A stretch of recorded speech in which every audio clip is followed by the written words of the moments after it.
দান শব্দটাই হচ্ছে মানে ত্যাগ বা এমন কিছু আমরা বুঝি যেটা আল্লাহ সুবহানাহু ওয়া তাআলার সন্তুষ্টির জন্যই করতে হয়, ওটাই দান বোঝায়, যেটা দান করে দেওয়া হয়েছে। যেখানে ব্যক্তির স্বার্থ থাকে না ওটাকেই দান বলতে হবে। কিন্তু আমাদের সমাজে আমরা যারা দান করি, বিশেষ করে বর্তমান অবস্থা হয়ে গেছে এমন যে আমরা দান করি, দানে বলি দান, কিন্তু নিজের একটা লাভ নেওয়া, উপকার নেওয়া, ওটাতে মুখ্য উদ্দেশ্য থাকে। তবে এটা একেবারে যে শরীয়ত বিরোধী কাজ তা না, বরং এটা রাসূলুল্লাহ সাল্লাল্লাহু আলাইহি ওয়াসাল্লাম তিনি নিজেই এটার প্রবর্তন করে গেছেন বা এর দিক নির্দেশনা দিয়ে গেছেন। যেমন উসমান রাদিয়াল্লাহু তাআলা আনহু যেই কূপ দান করে দিয়েছেন, এই কূপের পানি উসমান রাদিয়াল্লাহু তাআলা আনহু তিনি নিজেও খেতেন, তার অংশ ছিল। তো রাসূলুল্লাহ সাল্লাল্লাহু আলাইহি ওয়াসাল্লাম এই ধরনের কল্যাণকর যে জিনিসগুলো, যেমন যেই মসজিদটা আমরা দান করে দিই ওটা তো আমরাই সালাত করি। মসজিদে যেই মসজিদে আপনি আইপিএস দান করলেন, এসি দান করলেন, সে বাতাস আবার আপনিই খাচ্ছেন। আইপিএস আমরাই ব্যবহার করতেছি, ফ্যান আমাদের গায়ে বাতাস দিচ্ছে। তাহলে কিছু দান আছে যেই দান মূলত আল্লাহর জন্য করা হয়, কিন্তু ভোগ আমরাই করি।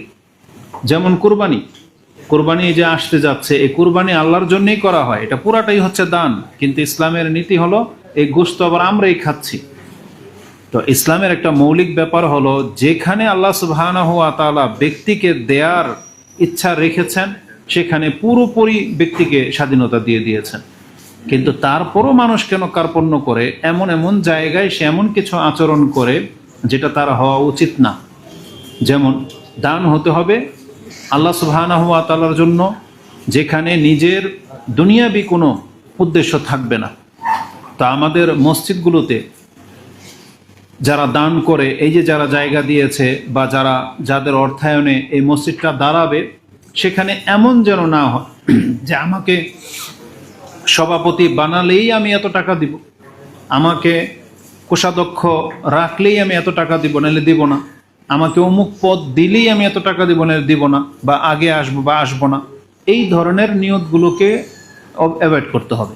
এই ধরনের মন মানসিকতা যাদের, এই চিন্তাগুলোকে ছেড়ে দিতে হবে। এগুলো কাদের মধ্যে পাওয়া যায়?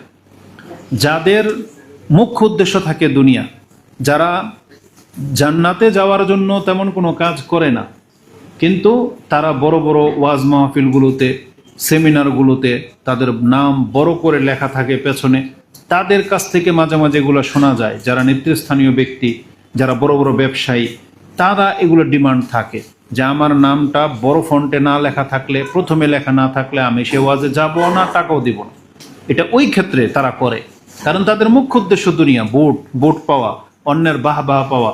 আর যেই কথাটা রাসূলুল্লাহ সাল্লাল্লাহু আলাইহি ওয়াসাল্লামের হাদিসে স্পষ্ট, যে কিয়ামতের মাঠে আল্লাহ সুবহানাহু ওয়া তাআলার সামনে বহু মানুষ দাঁড়াবে, তাদের মধ্যে এমন ব্যক্তিও দাঁড়াবে যেই ব্যক্তি কোরআনের হাফেজ বা দাতা বা মুজাহিদ, কিন্তু আল্লাহ সুবহানাহু ওয়া তাআলা তাকে কি বলবেন, যে তুমি শোনানোর জন্যই কাজটা করেছো, আমি আল্লাহ তোমার শুনিয়ে দিয়েছি দুনিয়াতেই, তুমি দেখানোর জন্য করেছো, আমি দেখিয়ে দিয়েছি।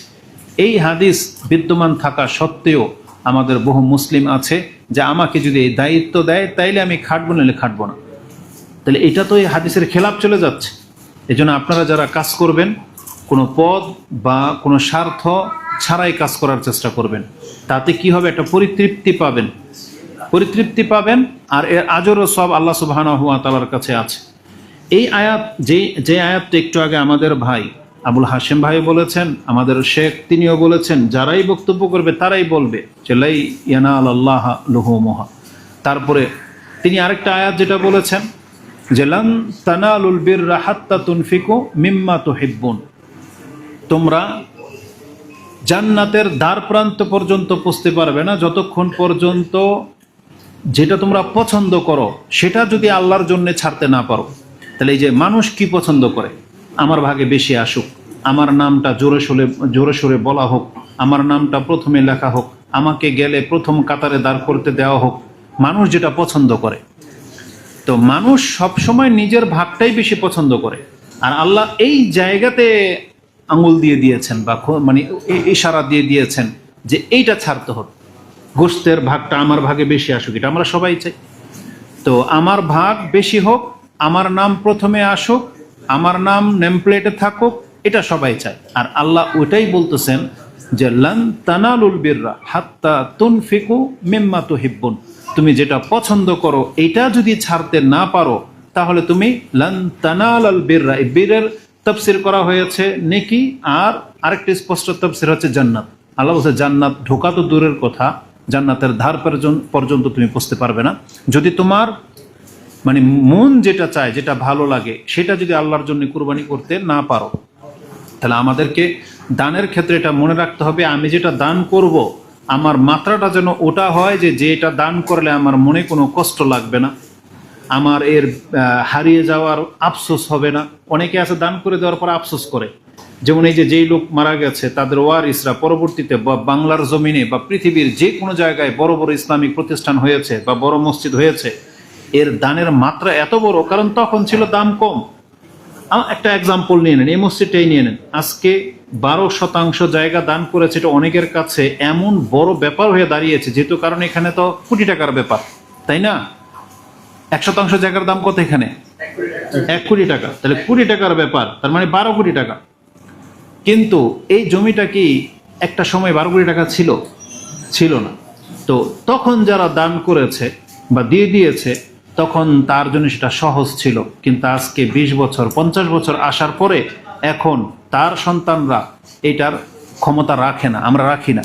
আমরা যে সোসাইটি করার ইচ্ছা করেছি সেখানে এখন সর্বনিম্ন জায়গার দাম 2 লাখ টাকা, যেখানে মসজিদটা হবে। এই মসজিদটা যেদিন দাঁড়ায় যাবে, আজ থেকে 10-20 বছর পর 50% জায়গার ক্ষমতা আছে আমার একার বা আপনাদের সবার মিলে যেই জায়গার দাম 20-30 লাখ টাকা, 40-50 লাখ টাকা, সেখানে 50 শতক মসজিদকে দিয়ে দেওয়া, এটা অসম্ভব ব্যাপার। তখন আমাদের ওয়ারিসরা সেটা দিবে না। এই জন্য সময়ের সাথে অবস্থানকে মিলিয়ে কাজ করতে হবে। অবস্থানের সাথে আপনার সামর্থ্য এখন যেটা সহজ করে ফেলতে হবে, ওটা অপেক্ষায় থাকতে হবে না, কারণ একটা সময় গিয়ে সেটা অনেক বড় ব্যাপার হয়ে দাঁড়ায়।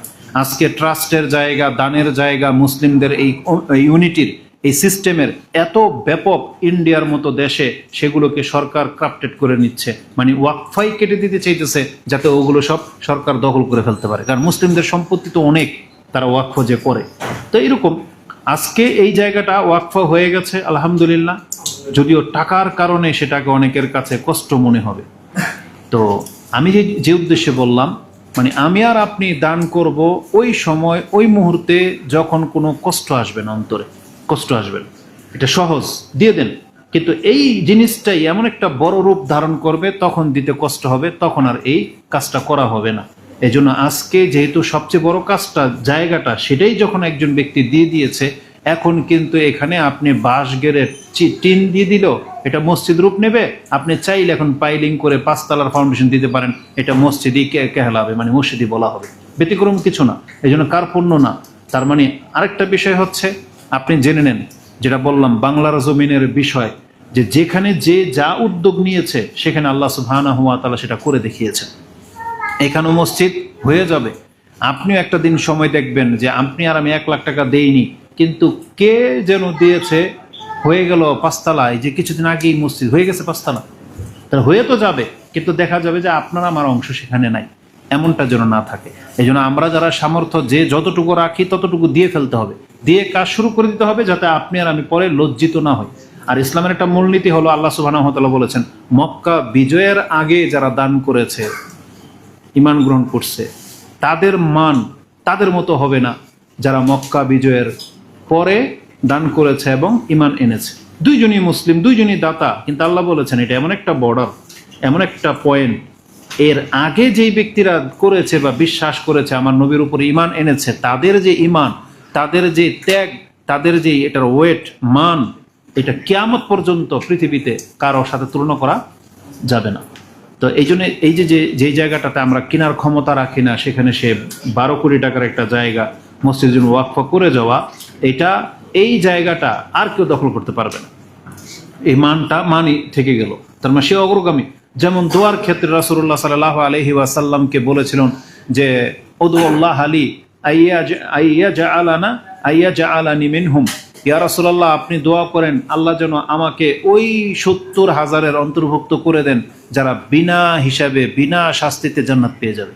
তাই একজন সাহাবী দাঁড়িয়ে প্রথম চেয়ে নিয়েছিল, রাসূল বলছে ও আনতা মিনহুম, তুমি তাদের একজন। তার মানে 70,000-এর মধ্যে একজন অলরেডি জান্নাতে চলেই গেছে বিনা শাস্তিতে, আরো এখন 69,999 জন বাকি আছে। তো তারপর পরে আরেকজন ব্যক্তি দাঁড়িয়েছে যে ইয়া রাসূলুল্লাহ উদুল্লাহ আলী, আমার জন্য দোয়া করেন। বলছেন সাবাকাকা বিহা ওকাশা, ওকাশা তোমার কাছ থেকে আগে বেড়ে গেছে। তার মানে যেই ব্যক্তি প্রথম কাজটা করলো তার মান মর্যাদা ভিন্ন, এটা জেনে নেন। আমরাও আজকে যদি এখানে মসজিদটা করে দেই, টিন দিয়ে ধরেন, এইটা দিয়ে ধরেন, এই মসজিদ কিন্তু এই টিন আর ইটা স্থায়ী থাকবে না। কিন্তু দেখে নেন এই মসজিদটা আজ থেকে 50 বছর পরে কেউ হয়তো মার্বেল টাইলস দিয়ে করে দিবে, গ্লাস দিয়ে করে দিবে, কিন্তু আপনার যে নেকি, এখনকার যে নেকি, আপনার এই নেকি পর্যন্ত সে পৌঁছতে পারবে না যদি সে স্বর্ণ দিয়ে বেঁধে দেয়। কেন? কারণ কোনো একটা জায়গায় কোনো কিছুকে প্রতিষ্ঠিত যারা করবে তাদের মান মর্যাদাটাই হচ্ছে ভিন্ন। এটা হচ্ছে আল্লাহ সুবহানাহু ওয়া তাআলার নীতি। যেমন মুহাম্মদ সাল্লাল্লাহু আলাইহি সাল্লাম তিনি প্রথম মুসলিম এই জমিনের, তাহলে তার মান সব থেকে বেশি। মূসা আলাইহিস সালাম এমনটাই বলেছিল, তার অঞ্চলের তিনি প্রথম মুসলিম। তো এইভাবে প্রথম জিনিসের গুরুত্ব সব থেকে বেশি, প্রথম দানের গুরুত্ব বেশি, প্রথম মুসলিমের গুরুত্ব বেশি। দানের ক্ষেত্রে অনেক কথা আছে, অনেক। তবে একটা হাদিস এটা স্মরণ করিয়ে দিই, যদিও আপনারা জানেন, এটা মনে থাকলে আপনার কাজ করতে সহজ হবে। রাসূলুল্লাহ সাল্লাল্লাহু আলাইহি সাল্লাম বলেছেন, আমরা তো জানি যে বিচারের মাঠে কোনো ছায়া থাকবে না, আল্লাহর বিশেষ আরশের ছায়া যেটা আল্লাহ ব্যবস্থা করে রাখবেন, আর যারা যারা সেখানে মানে সে ছায়ার নিচে আশ্রয় পাবেন তারা ছাড়া আর কেউ সেখানে যেতে পারবেন। কারা তারা? কতগুলো ক্যাটাগরির কথা আছে, 7 শ্রেণীর মানুষের কথা আমরা জানি, তাই না? যে 7 শ্রেণীর মানুষকে ছায়া দেওয়া হবে। আরেকটা হাদিসের মধ্যে আরেক শ্রেণীর মানুষের কথা আসছে, তার একটা হলো এটা, কুল্লু ইমরিন ফি জিল্লি সাদাকাতিহি। রাসূলুল্লাহ সাল্লাল্লাহু আলাইহি সাল্লাম বলেছেন, কিয়ামতের মাঠে প্রত্যেক ব্যক্তি তার দানের ছায়ার নিচে থাকবে। তার মানে প্রত্যেক ব্যক্তি পৃথিবীতে যারা যে যা কিছু দান করেছে সে চাইলে এখন তার ছায়াটাকে মোটা এবং বড় করতে পারে।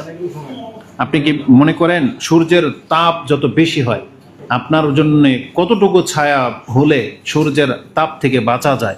আমরা কিন্তু ওই মাপের ছায়া খুঁজি, ওই রকমের পরত, ছায়ার পরত কিন্তু খুঁজি। মাঝে মাঝে দেখা যায় কিছু হালকা গাছ, পাতা অল্প, ছায়া কম, আমরা ওর চাইতে ঘন গাছের নিচে গিয়ে দাঁড়াই।